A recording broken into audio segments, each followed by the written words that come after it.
여러분 반갑습니다.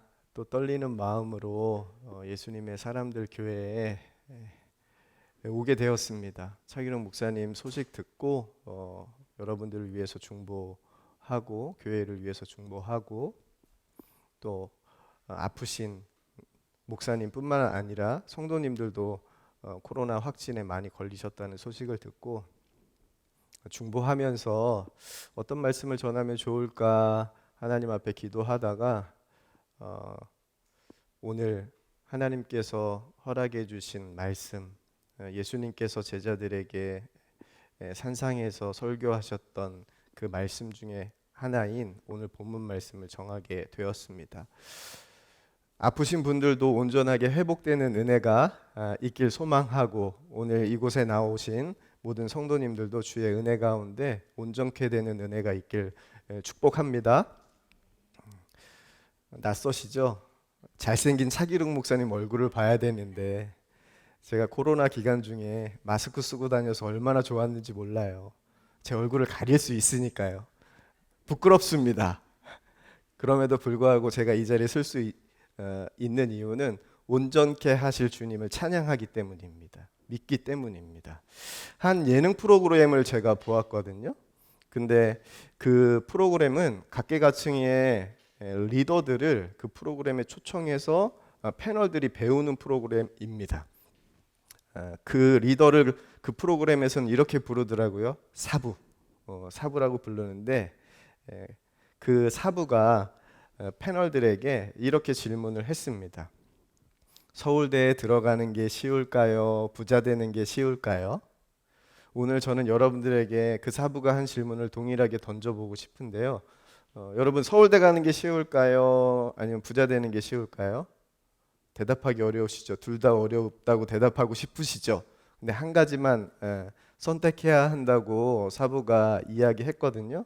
근데 사부는요, 한치의 망설임도 없이 그 질문에 이렇게 대답을 했습니다. 서울대에 들어가는 것보다 부자 되는 게 더 쉽다는 거예요. 그러면서 그 이유를 아주 명확하게 얘기했습니다. 이유는요, 다른 게 아니라 정원 때문입니다. 서울대에는 들어갈 수 있는 인원이 정원이 정해져 있고, 부자는 어때요? 정해져 있지 않다는 거예요. 누구나 부자 될 수 있기 때문에 부자 되는 게 더 쉽다는 겁니다. 설교를 준비하면서 이런 마음이 제게 생겼어요. 하나님께서 저에게 이렇게 질문하시는 것 같아요. 서울대 들어가는 게 쉽냐? 온전케 되는 게 쉽냐? 여러분, 서울대 들어가는 게 쉬울까요? 온전케 되는 게 더 쉬울까요? 이 질문을 오늘 말씀에 적용해 보면 답은 어떻죠? 온전케 되는 게 더 쉬워요. 왜요? 서울대는 정원이 있죠? 온전케 되는 것은 어떻죠? 여러분들이 온전케 되는 것은요, 정원이 없어요. 정원이 없어요.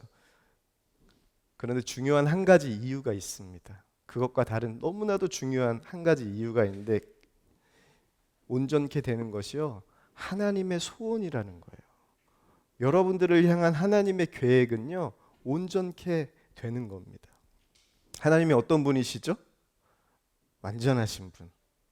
근데 그 완전하신 분이 소원을 품으셨어요. 그래서 하나님의 소원은요, 완전합니다. 그 완전한 소원에는 두 가지 특징이 있는데, 한 가지는 그 소원, 하나님의 완전하신 소원은요, 가장 선하다는 거예요. 그리고 두 번째 특징, 반드시 이루어진다는 겁니다. 그런데 많은 그리스도인들이 어떻습니까? 온전함과는 거리가 먼 삶을 살아갑니다. 왜 그렇죠? 온전하라고 하니까 여러분들 마음에 딱 드는 생각 어떻습니까? 과연 내가? 부담스럽다, 이런 생각 드시죠?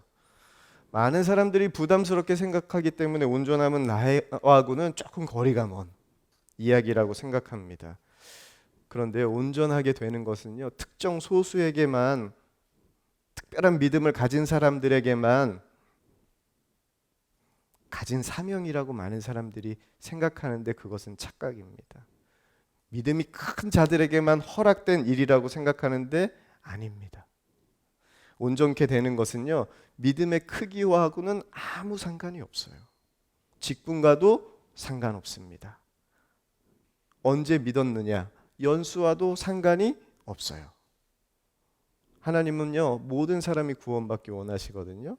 이처럼 하나님은 모든 구원받은 하나님의 자녀들이 다 온전하게 되길 원하세요. 그렇다면 온전함이 무엇일까? 온전함이 무엇일까? 여러분, 온전함은요, 예수님 잘 믿는 겁니다. 그렇게 거창한 기적이 일어나고 내 삶에 놀라운 역사가 일어나는 게 온전함이 아니라요. 온전함은 뭐라고요? 예수님 잘 믿는 것. 이것이 온전함입니다. 그런데 여러분들 어떠세요? 예수님을 잘 믿고 싶은데 안 되는 겁니까? 아니면 여러분 적당히 믿고 싶은 겁니까? 저 잘 믿고 싶었거든요. 저 잘 믿고 싶었습니다. 그런데 제 삶을 돌아보니까요, 잘 믿고 싶었던 것이 아니었더라고요. 적당히 믿고 싶었던 거였더라고요. 적당히 믿고 싶어하는 한 증거가 이런 겁니다. 목회하면서 기뻐야지 스트레스 받으면 되나? 였습니다. 아마 차기록 목사님은 스트레스 안 받으실 거예요. 그죠? 근데 저는 그런 생각을 했습니다. 그러니 열심히 하고 난 이후에는, 사역을 열심히 하고 난 이후에는 좀 자유해도 되겠다 하는 마음을 가졌습니다. 아니, 그래야 한다고 생각했어요. 예배 준비 철저히 하고 예배 후에는 좀 흐트러져도 되고, 기도할 때 금요 성령 집회는 눈물 콧물 다 쏟고 최선을 다하고 하고 난 이후에는 적당히 조금 놀아도 된다고 생각하고, 교회 행사 최선을 다해서 하고 그 다음에는 좀 풀어져도 된다고 생각했습니다. 교회에서요, 저요 당연히 열심히 했죠. 그러니 성도님들이 보기에는 저는 어떤 사람이에요? 열심히 하는 사람, 열심히 하는 목사님. 그러니 성도들에게도 좋은 평가를 받았습니다. 그러면 됐다고 생각했어요. 그리고 첫 번째 부목사 사역을 마치고 평택 사창가에서 입구에서 제가 교회를 개척했습니다. 교회를 개척하고 소원은 언제나 부흥이었어요. 부흥. 그런데 부흥이 되지 않았습니다. 부흥을 꿈꿨지만 부흥은 언제나 현실로 돼야 되는데 꿈으로만 남아 있어가지고 제가 마음이 엄청 어려웠습니다. 힘들었습니다. 참 안타까웠어요. 근데 곰곰이 생각해 보니까 이것이요, 그 하나님의 응답이, 부흥을 시켜주시지 않은 하나님의 응답이요, 적당히 믿고 싶어하는 제 믿음 때문이었다라는 것을 제가 알았어요. 부흥을 꿈꿨지만 제가 꿈꾼 부흥은요, 하나님의 부흥이 아니었습니다. 더 정확히 말하면 하나님이 이루시는 부흥이 아니라 내가 만드는 부흥, 내가 만들고 싶은 부흥, 나를 위한 부흥이었습니다. 예수님과 친밀히 동행하기 위해서 제가 선한목자교회에 부임한 것 같아요. 하나님께서 선한목자교회로 인도해 주신 것 같아요. 그리고 첫 번째 교회 개척 사역을 마치고 제가 다시 선한목자교회 부목사로 부임하게 됐는데, 부임하고 나니까 이 교회는요, 예수님과 친밀히 동행하는 교회더라고요. 그러면서 독특한 한 가지를 하는데, 그게 바로 예수동행 일기를 쓰는 거였어요. 그 예수동행 일기를 쓰면서 제 삶을 계속해서 돌아보게 되었습니다. 그러면서 하나님은 저에게 가장 큰 문제가 무엇인지 발견하게 하셨어요. 목회하면서 제 초점은 언제나 주의 사역이었습니다. 주의 사역. 사역 잘하는 것, 사역을 열심히 하는 것, 사역에 좋은 열매를 맺는 것, 그것이 예수님을 잘 믿는 것이라고 생각했어요.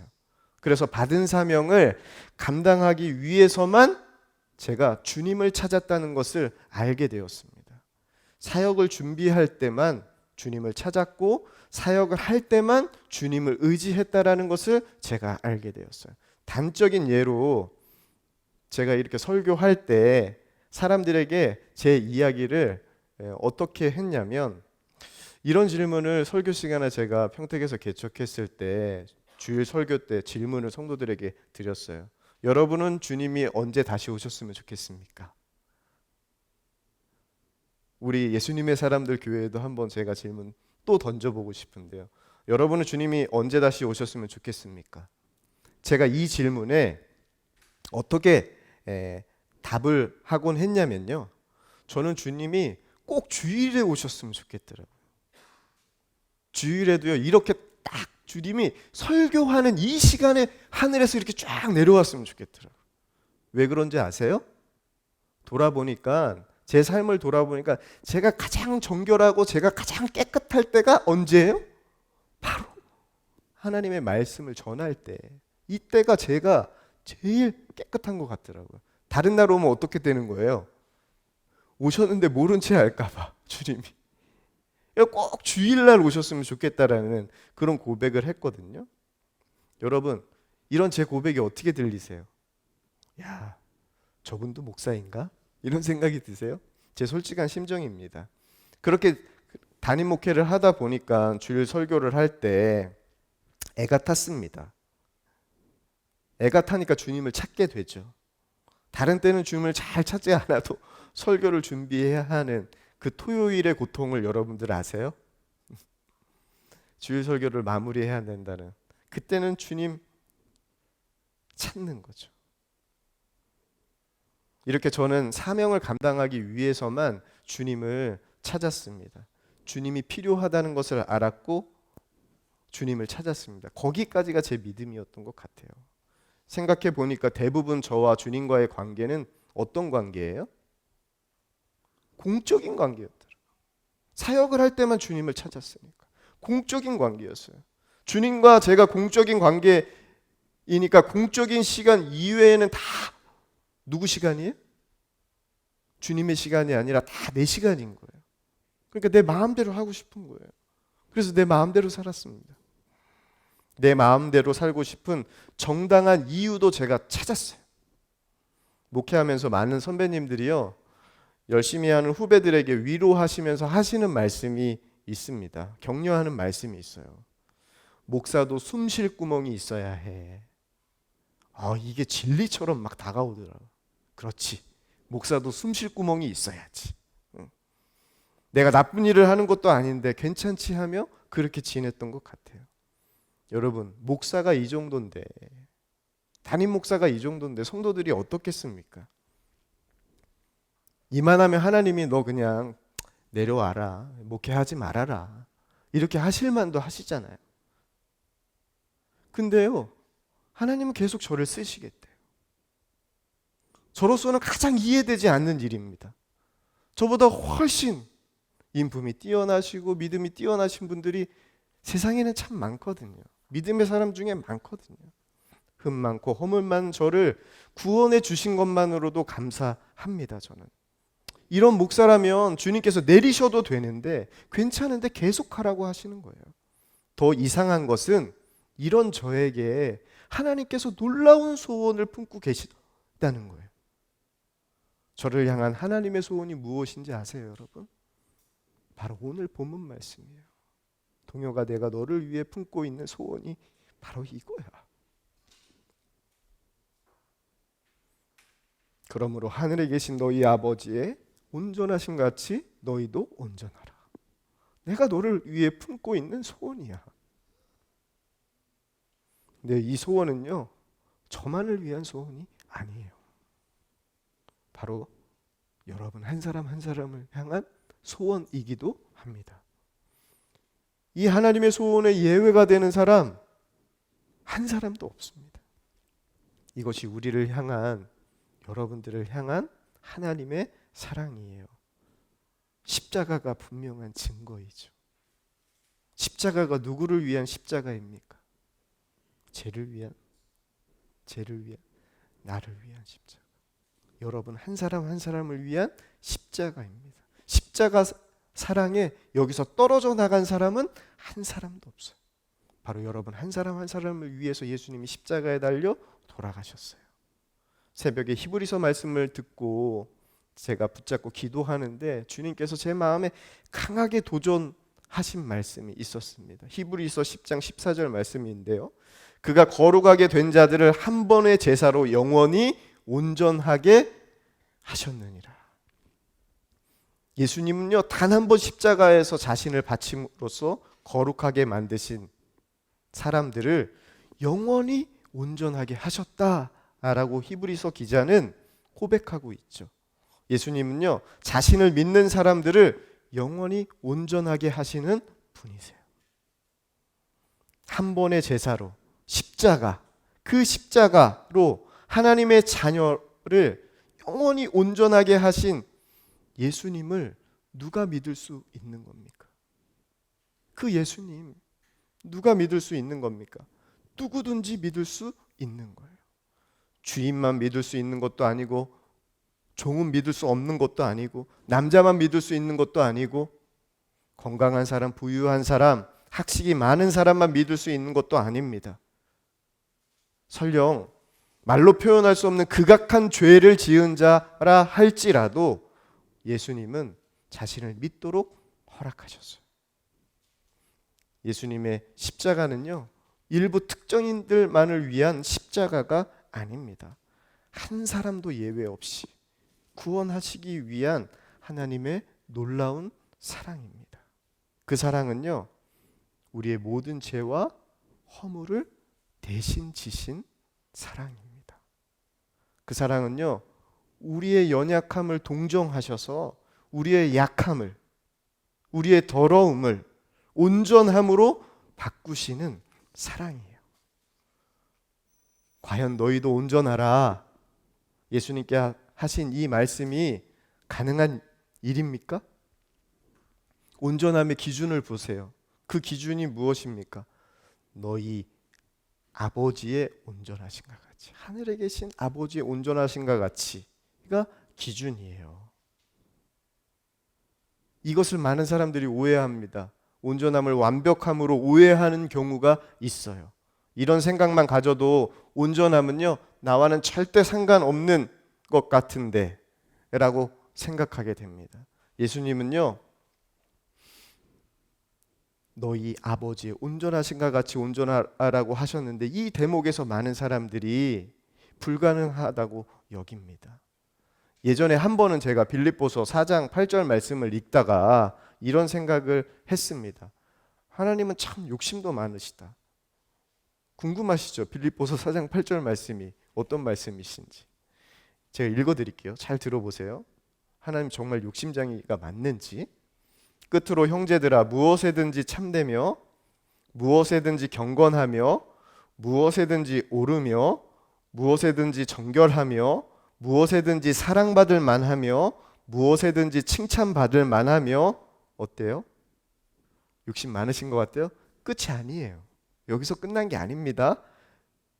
무슨 덕이 있든지 무슨 기림이 있든지 이것들을 생각하라. 참되면 됐죠. 그 정도도 훌륭하지 않습니까? 경건까지, 또 옳은 거, 옳고 정결하기까지, 거기에 무슨 일을 하든지 무엇을 하든지 뭐하게? 사랑만 하게, 사랑받을 만하게, 칭찬받도록 그렇게 살아야 한다고 하니까 여러분들 어떠세요, 마음에? 저는 이 말씀을 읽는데 숨이 탁 차오르더라고요. 야, 그러면서 나온 게, 야, 하나님 너무하시네, 참 욕심도 많으시다, 이런 생각을 하면서 하나님께 불평했던 적이 있습니다.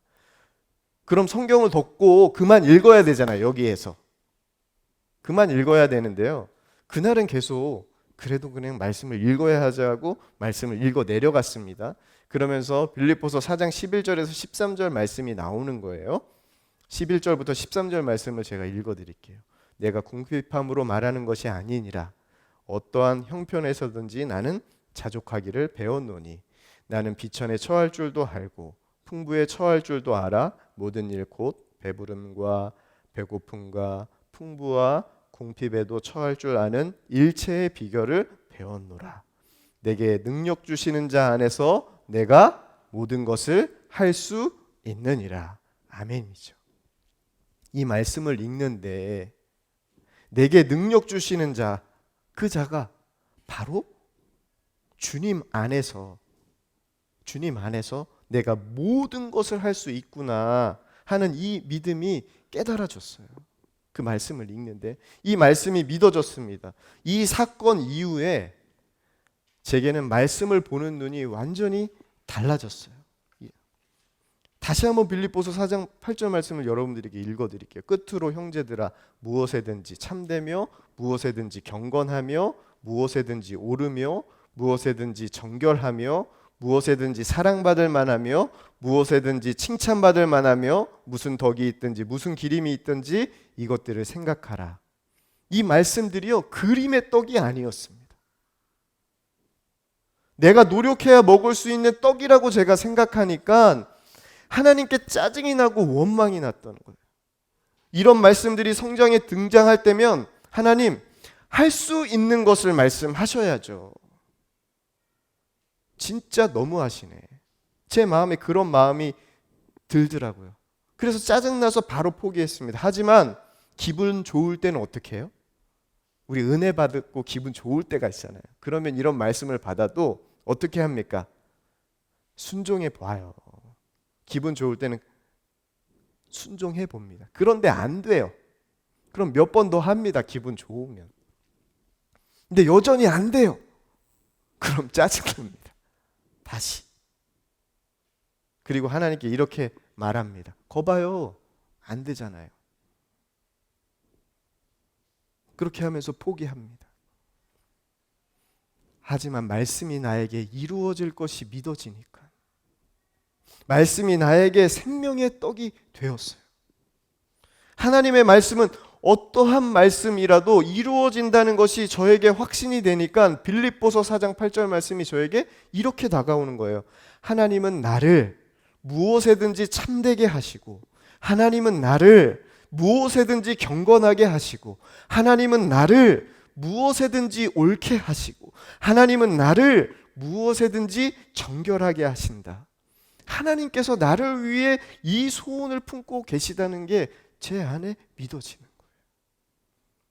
이것들을 생각하라는 것은 하나님께서 내 삶을 이렇게 이루시겠다는 것을 생각하라는 것이 제 마음속에 그대로 받아들여지는 거예요. 그러니 무엇을 하든지 사랑받을 자가 누구입니까? 바로 저였더라고요. 그러니 무엇을 하든지 칭찬받을 자가 누구예요? 바로 저더라고요. 하나님께서 나에게 말씀을 주시는 것은요, 부담을 주시는 것이 아니라 복을 주시고자 하시는 거라는 것을 제가 분명히 알게 되었습니다. 말씀 안에 놀라운 하나님의 사랑이 담겨져 있다라는 것이 믿어지니까 그 말씀이 얼마나 감격이 되고 얼마나 기뻤는지 몰라요. 감격해서 너무 통곡했어요. 그 사랑이 감격해서 다시 빌립보서 4장 8절 말씀을 읽었습니다. 제가 끝으로 형제들아 무엇에든지 참되며 무엇에든지 경건하며 무엇에든지 오르며 무엇에든지 정결하며 무엇에든지 사랑받을 만하며 무엇에든지 칭찬받을 만하며 무슨 덕이 있든지 무슨 기림이 있든지 이것들을 생각하라. 이것이요 우리를 너무나도 사랑하시는 예수님의 마음이었어요. 이렇게 하시겠다는 약속의 말씀이었어요. 그러니까 빌립보서 4장 8절 말씀이요 이렇게 쫙 바뀌더래요. 제가 계속해서 빌립보서 4장 8절 말씀 길게 쭉 읽었죠. 기억도 잘 안 나시죠? 근데요 한 문장으로 이게 딱 요약이 되더라고요. 이것들을 생각하라라고 하셨잖아요. 항상 예수님을 생각하라는 거예요. 무엇에든지 참되고 무엇에든지 경건하고 옳고 사랑받을 만하고 칭찬받을 만한 분이 누구예요? 예수 그리스도잖아요. 온전하신 예수 그리스도. 항상 온전하신 예수님을 생각하라. 빌립보서 4장 8절 말씀이 그러면 너희도 온전하게 된다. 이게 빌립보서 4장 8절 말씀이었더라고요. 내게 능력 주시는 자 안에서 내가 모든 것을 할 수 있다는 사실이 분명히 믿어지더라고요. 그러니 너희도 온전하라. 예수님께서 하신 이 말씀 우리에게 가능한 일입니까? 불가능한 일입니까? 물론이죠. 이유는 너무나도 분명합니다. 말씀이요 반드시 이루어지니까. 여러분들은 어떻게 될 자예요? 온전하게 될 자. 우리 옆 사람과 눈으로 인사하겠습니다. 당신은 온전하게 될 자입니다. 눈으로만 하세요? 네. 온라인으로도 인사합니다. 당신은 온전하게 될 자입니다. 제가 대표해서 하겠습니다. 여러분, 하나님이 이 소원을 여러분들에게 품고 계신 거예요. 이 소원은요, 저는 확신합니다. 반드시 이루어집니다. 반드시 이루어져요. 왜요?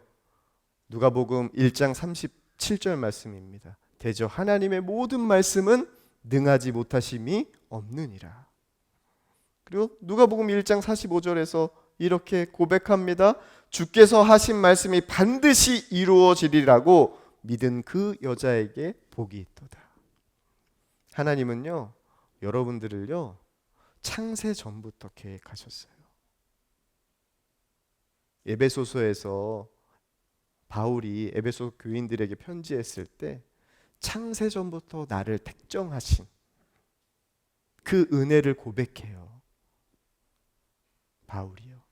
바울이 은혜를 받으니까, 예수님을 만나니까 자신의 계획이 언제부터 시작되는 것을 깨달아요? 창세 전부터 내가 계획된 하나님의 사람이구나 라는 게 깨달아지고 그것을 에베소 교인들에게 고백하는 거예요. 여러분 그냥 존재가 아닙니다. 하나님이 창세 전부터 여러분들 계획하신 그런 놀라운 존재예요. 그러니 하나님이 여러분들을 온전하게 하시지 않을 이유가 하나도 없어요. 이미 이루실 준비 하나님은 다 하고 계세요. 너희가 믿을 때 성령을 받았느냐? 여러분들이 예수님을 구주로 믿었을 때 성령 받았습니까? 그렇다면 하나님의 선물인 성령을 받았다면 우리는 온전할 수 있습니다. 그러므로 하늘에 계신 너희의 아버지의 온전하신가 같이 너희도 온전하라. 우리에게 필요한 것은요, 온전함을 어떻게 이룰까 고민하는 것 아닙니다. 말씀이 나에게 이루어질 것을 믿는 믿음이면 충분합니다. 이 믿음이면 충분해요. 그러면 주님이요, 여러분을 통해서 일하십니다. 예수의 생명이요, 죽을 우리 육체에 나타납니다. 육체에 나타나 세상에 드러내십니다. 이것이요, 나는 죽고 예수로 사는 삶이에요. 이게 바로 온전한 그리스도인의 삶입니다. 바로 이 삶이 예수님 잘 믿는 삶이에요. 여러분, 주님이 언제 다시 오셨으면 좋겠습니까? 저는 이 질문에 대한 답이 바뀌었어요. 이제 주일 설교할 때 오시지 않아도 됩니다. 주일 설교할 때 오시지 않아도 돼요. 이번 설교를 준비하면서 저에게 가장 찾아올 두려운 질문이 하나 있었습니다. 그게 뭐냐면, 그럼 너는 온전해? 라는 질문이죠. 제가 올해 송구영신 예배를 마치고 새해 첫날 저희도 한몸 기도회를 하거든요. 교회를 위해서. 새해 첫날 교회에 나아가서 교회를 위해서 기도하는데 주님이 저에게 이렇게 말씀하시는 것 같아요. 제 마음에. 동혁아, 네가 있어서 참 좋다.